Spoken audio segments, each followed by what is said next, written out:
প্রতিষ্ঠানে যারা শিক্ষক এবং কর্মচারী রয়েছেন তাদের সাথে আমাদের একটা তাদের সেই সংক্রান্ত অর্থ মন্ত্রণালয়ের এক প্রজ্ঞাপন জারি করা হয়েছে। তো সেখানে তারা এটা নিয়ে তাদের বেশ কিছু দাবি দাওয়া অনেক দিন ধরেই সেটা ছিল। তো এই বিষয়ে যেটা আমরা এখানে কন্টেন্ট যেটা সে ব্যাপারে সেক্রেটারি মহোদয় আপনাদেরকে অবহিত করব। ধন্যবাদ স্যার। আসসালামু আলাইকুম। আমরা অর্থ বিভাগ থেকে বেসরকারি শিক্ষা প্রতিষ্ঠানে কর্মরত এমপিওভুক্ত শিক্ষক কর্মচারীদের বাড়ি ভাড়া বিষয়ক যে সম্মতিটা আমরা পেয়েছি সেটার কন্টেন্টটা আপনাদের অবগতির জন্য আমি একটু বলছি। যে হারটা নির্ধারণ করার বিষয়ে অর্থ বিভাগ সম্মতি দিয়েছে সেটা হলো 1 নভেম্বর 2025 তারিখ হতে মূল বেতনের 7.5% হারে সর্বনিম্ন 2000 টাকা এবং 1 জুলাই 2026 তারিখ হতে উক্ত 7.5% অতিরিক্ত আরও 7.5% অর্থাৎ মূল বেতনের সর্বমোট 15% হারে সর্বনিম্ন 2000 টাকা নির্ধারণ করা হয়েছে। এই সম্মতিটা পেয়েছি।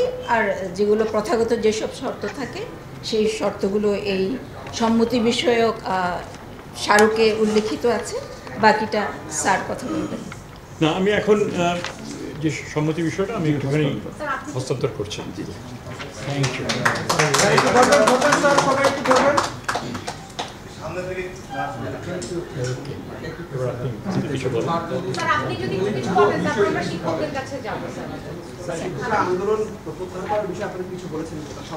সেটা তাদের কাছ থেকে এটা শুনুন তাহলে আমরা বলা থেকে সেটা বোধহয় তারা যেহেতু এখানে উপস্থিত আছে না। আমি খালি খুব অল্প কথায় যেটা বলতে চাই, আজকে একটা খুবই বাস্তবসম্মত এবং গুরুত্বপূর্ণ একটা আমার মনে হয় যে অগ্রগতি হলো যে বেসরকারি এমপিওভুক্ত শিক্ষক এবং কর্মচারীদের সংক্রান্ত তাদেরকে যেটা ইম্প্যাক্ট করবে এই ধরনের একটা সিদ্ধান্ত এটা হলো।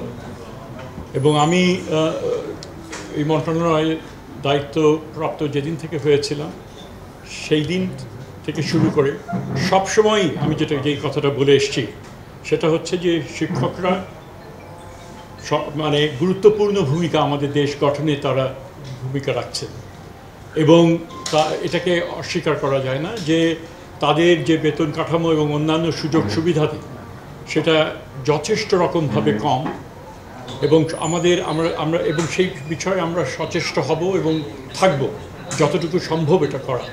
এবং একই বার্তা আমরা শিক্ষক দিবসেও এই বার্তা আমি দিয়েছিলাম। কাজে আমাদের দিক থেকে এই ব্যাপারে কোনো ত্রুটি ছিল না, আমরা চেষ্টা করেছি। এবং সেই দাবি এখানে যেই কথাটা বলা দরকার যে যতই আমরা চাই না কেন আলটিমেটলি আমাদের মনে রাখতে হবে এমন এক সময়ে এই সরকার দায়িত্ব গ্রহণ করেছে যে অর্থনীতির অবস্থা যথেষ্ট ভঙ্গুর ছিল, তার থেকে উত্তরণের চেষ্টা চলছে। যেই পরিমাণ দাবি ছিল তার যৌক্তিকতা নিয়ে আমাদের কখনোই কোনো সংশয় ছিল না।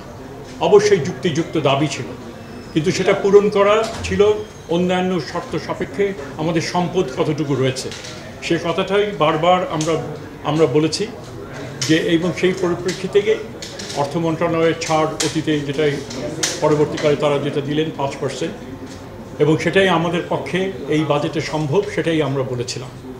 কিন্তু আমরা মানসিকভাবে আমরা সকলেই আমরা জানি যে এটা আরও বেশি তাদের প্রাপ্য ছিল। তারা সেই দাবি দাওয়া অব্যাহত রেখেছিলেন।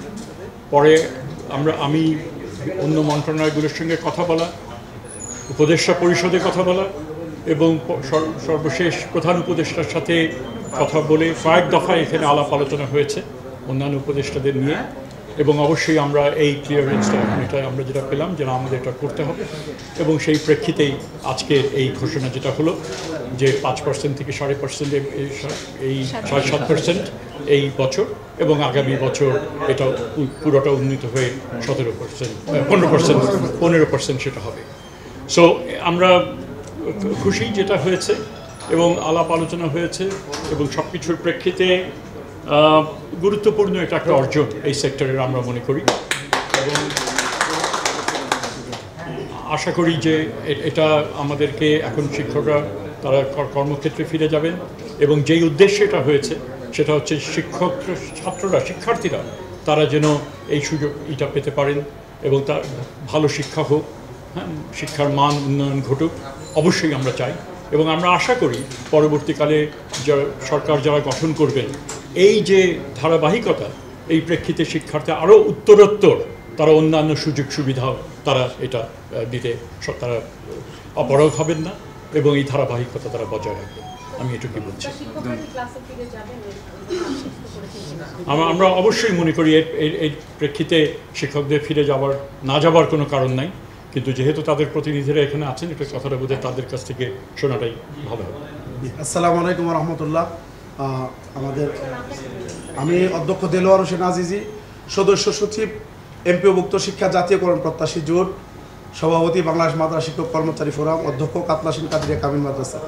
আমাদের আজকের এই আলোচনা সভায় উপস্থিত আমাদের অভিভাবক, আমাদের শিক্ষা উপদেষ্টা স্যার, সচিব স্যাররা এখানে আছেন, পদস্থ কর্মকর্তারা মন্ত্রণালয়ের, গোয়েন্দা সংস্থার বিভিন্ন সদস্যরা আছেন পদস্থ, এবং আইন শৃঙ্খলার বিভিন্ন বাহিনীর আছেন সদস্যরা, মিডিয়ার ভাইয়েরা এবং আমাদের সহযোদ্ধারা। আসসালামু আলাইকুম রহমতুল্লাহ।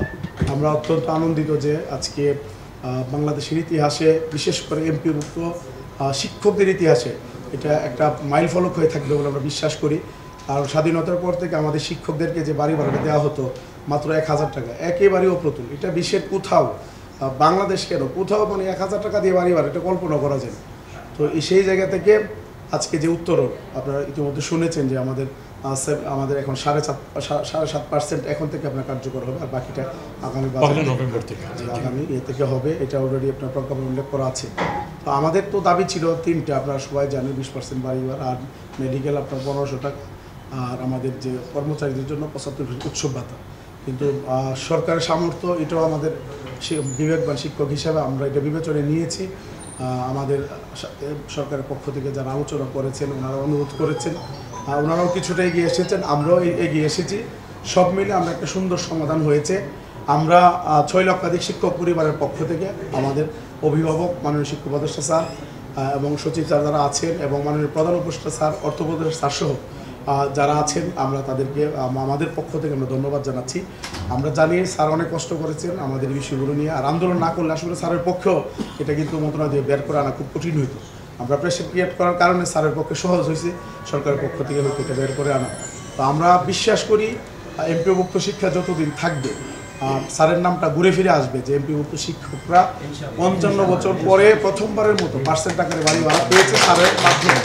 আমরা বিশ্বাস করি স্যার এবং স্যারের টিম যারা আছেন, ওনাদের কথাগুলো হয়তো ঘুরে ফিরে আসবে। আমরা হয়তো একসময় স্মৃতিচারণ করবো যে আমরা এইভাবে মিটিং করেছিলাম, কারা কারা ছিল, হয়তো আমরা এগুলো স্মৃতিচারণ এক সময় করবো। তো আমি স্যারকে আমরা অনেক কষ্ট করছি, এটাও স্যার বলছেন, আমাদের অসহনীয় কষ্ট করছি। কারণ শহীদ মিনার মতো জায়গায় একেবারে খোলা, আপনার ওখানে দাঁড়ায় থাকা যে কী কষ্টের, এটা সাংবাদিক ভাইরা আপনারা নিজেরাও ছিলেন। তো আমাদের কষ্টের জায়গা থেকে হয়তো আমাদের শব্দ চয়নে 2-1টা ভুলভ্রান্তি হয়েছে, এটা আমরা স্বীকার করি। আমরা আমাদের অভিভাবক হিসাবে, এবং আমরা যেহেতু ওনার সন্তান, আমরা স্যারের কাছে আমরা ক্ষমা চাই। স্যার অবশ্যই ক্ষমার দৃষ্টিতে দেখবেন আমাদের প্রতি। আরেকটা বিষয় হচ্ছে, সেটি হচ্ছে আমাদের আমরা ইনশাল্লাহ আমরা এখানে ঘোষণা দিচ্ছি যে আমরা আগামীকালকে থেকে আমাদের শ্রেণীকক্ষে ফিরে যাবো ইনশাল্লাহ। আমরা হ্যাঁ ওইটা স্যার ওখানে ব্রিফ করবো। আরেকটা বিষয় বলি, আমরা তো শহীদ মিনারে গিয়ে ব্রিফ করবো, তো ওখানে আমাদের যে ক্ষতি হয়েছে বাচ্চাদের, যে কয়টা দিন আপনার এখানে 8 দিনের মতো ক্লাস হয়নি, ওইটার ব্যাপারে আমরা একটা বিষয় খস আলোচনা করেছি আমাদের সহযোদ্ধা যারা আছেন, আমরা মিলে ওইটা আমরা ডিসক্লোজ করবো আমাদের শহীদ মিনার ওখানে। এর বাইরে আমরা প্রত্যাশা রাখবো যে আমরা চাই যে আমাদের মন্ত্রণালয় এবং আমরা মিলেমিশে যাতে আমাদের শিক্ষাটা মানে কোয়ালিটির দিকে যাতে আমরা হাঁটতে পারি, শিক্ষার উন্নয়ন, এটা নিয়ে আমরা আলোচনা করছিলাম। এখন আমরা আশা করবো স্যার আমাদেরকে যদি মন্ত্রণালয়ের বিভিন্ন কাজে যদি আমাদেরকে আমাদেরকে সুযোগ করে দেন, আমাদের যুক্ত করার সুযোগ থাকে, আমরা আমাদের জায়গা থেকে আমরা পরামর্শ দিই আমাদের শিক্ষাটাকে আমরা কীভাবে এগিয়ে নিতে পারি, আমরা আমাদের জায়গা থেকে সর্বোচ্চ সহযোগিতা করব। বিশেষ করে 5 আগস্টের পরে কিছু সিদ্ধান্ত হয়েছে যেগুলো একেবারেই আমি মনে করি একটা যুগান্তকারী সিদ্ধান্ত। যেমন আপনার নিয়োগগুলো অলরেডি আপনার সরকারের অধীনে নেওয়া হয়েছে। আমাদের যে প্রশাসনিক পোস্টগুলো, প্রিন্সিপাল, ভাইস প্রিন্সিপাল, তারপরে প্রতিষ্ঠান হেডমাস্টার, সহকারী হেডমাস্টার, তারপরে 4th ক্লাস এমপ্লয়ি, আর বাকিগুলো তো এনটিআরসির অধীনে আগে থেকে ছিল। তো এটা একটা বড় যুগান্তকারী সিদ্ধান্ত আমি মনে করি। এর মাধ্যমে সত্যিকারের মেধাবী যারা আছে তারাই হয়তো প্রতিষ্ঠান প্রদানে আসবে। আর প্রতিষ্ঠান প্রদানের জন্য একটা ভালো প্রতিষ্ঠান প্রধান এবং যোগ্য দক্ষ সৎ এটা যে কত বড় প্রয়োজন, এটা যারা আমরা প্রতিষ্ঠান প্রধান বা আমরা সবাই বুঝি। কারণ একটা প্রতিষ্ঠান প্রধান যদি ভালো হয়, সবাই চেষ্টা করলেও এই প্রতিষ্ঠানকে দমায় রাখতে পারবে না। আর সবাই ভালো, প্রতিষ্ঠান প্রধান যদি যোগ্য না হয়, চেষ্টা করে প্রতিষ্ঠানকে উপর দিকে নিতে পারবে না। তো এখানে একটা বড় একটা যুগান্তকারী সিদ্ধান্ত হয়েছে, আমরা আশা করি এটা ইমপ্লিমেন্ট খুব দ্রুত হবে এবং আমরা আমাদের জায়গা থেকে সর্বোচ্চ চেষ্টা করবো এটা যাতে কন্টিনিউ করে। আরেকটা বিষয়, আরেকটা সুন্দর সিদ্ধান্ত হয়েছে মন্ত্রণালয়ের পক্ষ থেকে 5 আগস্টের, যে আমাদের যে রাজনৈতিক দুর্বৃত্তায়ন প্রতিষ্ঠানগুলোকে, এখানের মধ্যে দেখা যায় আপনার ওই যে কয়টা নিয়োগ হাতে থাকে, এখানে আইসা এখানে বাণিজ্য করে। তো এই জিনিসটা মন্ত্রণালয় বন্ধ করার জন্য ইতিমধ্যে উদ্যোগ গ্রহণ করেছে এবং যে নীতিমালা আমাদের কমিটি ফর্মের যে নীতিমালা দেওয়া হয়েছে, এটাকে আমরা সাধুবাদ জানাই। আমি মনে করি এটা যদি বাস্তবায়ন শুরু হয়, পরবর্তী গভর্নমেন্ট এসে এটা মানে পরিবর্তন করতে পারবে না, কারণ আমরা স্ট্রংলি প্রতিবাদ করবো। এটা পারবে না, কোনো সরকারই পারবে না, আমরা ঐক্যবদ্ধভাবে প্রতিবাদ করবো। তো আমরা আশা করি এটা করবেন, আর স্যাররা দেখবেন যাতে ইমপ্লিমেন্ট হয়। আর বদলির ব্যাপারে আমি স্যারকে বলবো, স্যার এখানে যেহেতু কোনো অসুবিধা, আমার কথা শুনুন, আমি স্যার বদলির ব্যাপারে বলবো, স্যার এনটিআরসি যারা আছে সুপারিশপ্রাপ্ত, তারা তাদের ব্যাপারে একটা নীতিমালা হয়েছে। পাশাপাশি আরেকটা পক্ষ স্যার রিড করে দিছি, এখন স্যার এর দুইটাই বন্ধ হয়ে আছে। স্যার ডিটেলস বলতেছি, এর দুইটাই স্যার পেন্ডিং হয়ে আছে। স্যার আমরা চাইবো স্যার আপনি মানে স্যার আপনারা থাকা অবস্থায় সবাই যাতে বদলিটা পেয়ে যায়, সুপারিশপ্রাপ্তরাও পাক, তারাও পাক। স্যার সবাই একটু স্যার যদি টাকা পয়সা লাগে। Thank you sir. স্যার কর্মচারী উচ্চ ভাতার বিষয়টা একটু বলি স্যার। উচ্চ ভাতার বিষয়ে আমাদের কর্মচারীদের উচ্চ ভাতার বিষয়ে আমাদের খুব স্যারের কাছে আমাদের একটা রিকোয়েস্ট ছিল, আমরা সর্বোচ্চ চেষ্টা করছি এবং কর্মচারীদের একদম প্রতিনিধি আমরা নিয়ে আসছি, এই জন্য যাতে তারা বুঝে যে তাদের বিষয়ে আসলে আমাদের অবস্থানে ক্লিয়ার, তারা যাতে বাইরে এসে কথা বলতে পারে। তা আমরা স্যারকে বলছি যে কর্মচারীদের উৎসব ভাতাটা, এটা তো তারা আগে থেকে 50 পাচ্ছে, তো এটাকে যদি 75 করা হয় তাহলে টাকাও খুব বেশি লাগে না। স্যার বলছেন যে এটা ওনার জায়গা থেকে সর্বোচ্চ চেষ্টা করবেন, কিন্তু এই মুহূর্তে সরকারের আর্থিক সামর্থ্য বিবেচনায় স্যার এইটুকু আমাদেরকে দিয়েছেন, এই জন্য স্যারের প্রতি আমরা কৃতজ্ঞতা জানাচ্ছি। মন্ত্রণালয়ের সকল পদস্থ কর্মকর্তা যারা আছেন তাদের প্রতি কৃতজ্ঞতা জানাচ্ছি। আবার কৃতজ্ঞতা এবং ধন্যবাদ জানাচ্ছি আমাদের ফিনান্স অ্যাডভাইজার এবং আমাদের অর্থ সচিব স্যার সহ, আমাদের যে আমাদের প্রধান উপদেষ্টা স্যার সহ মিডিয়ার ভাইয়েরা যারা একেবারেই আমাদের মতো কষ্ট করে আপনারা আমাদের নিউজগুলো আপনারা কভারেজ করেছেন, সকলকে ধন্যবাদ জানিয়ে শেষ করছি। আসসালামু আলাইকুম উঠে যায় না বসেন। Thank you.